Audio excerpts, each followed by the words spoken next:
राम कथा तो तमाम लोगों ने कही है और तरह तरह से कही है।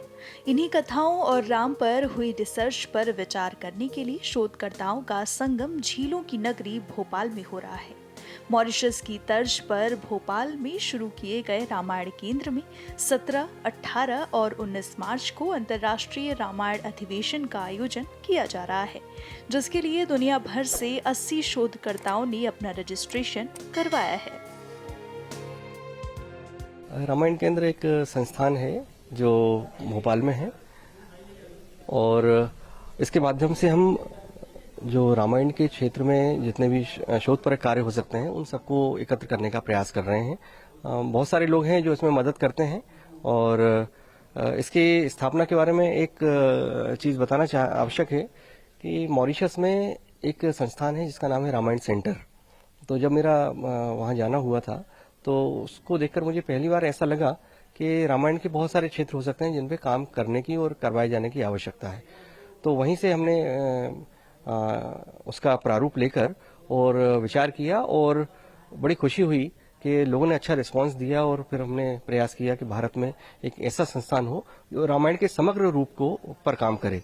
आप देखते हैं कि जैसे रामचरितमानस है तो वो रामचरितमानस तो केवल तुलसीदास जी के रामचरितमानस ग्रंथ पर केंद्रित होकर उत्तर भारत में ही उसका प्रचार प्रसार ज्यादा दिखाई देता है। लेकिन जब हम रामायण की बात करते हैं तो रामायण, क्योंकि वाल्मीकि रामायण संस्कृत में लिखा हुआ है और उसकी पहुंच पूरे विश्व में है अलग अलग तरह से, उसके अनुवाद भी हैं। तो वाल्मीकि रामायण मुख्य आधार है रामकथा का और पूरे विश्व में जो रामकथा है उसके सूत्र सारे वाल्मीकि रामायण से जुड़े हुए हैं।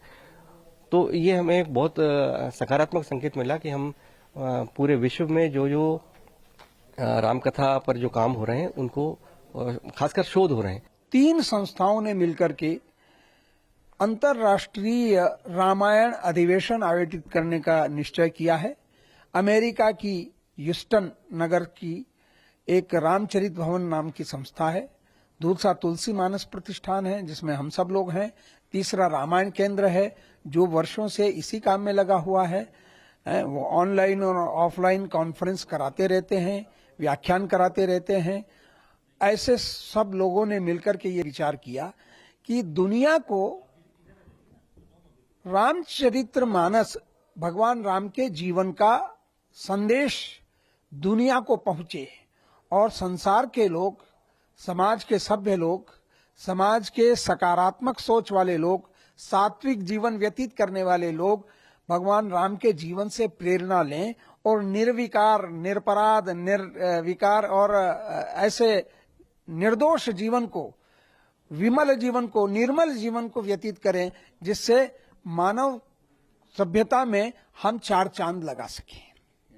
यही एक हेतु है और राम से बेहतर किसी का जीवन ऐसा नहीं है जो मनुष्य को प्रेरणा दे सके, समाज को प्रेरणा दे सके, राज्य को प्रेरणा दे सके। तो मनुष्य समाज को प्रेरणा देने वाले राम का जीवन है और उसके ऊपर कई लोगों ने अपने रिसर्च किए हैं, शोध पत्र तैयार किए हैं।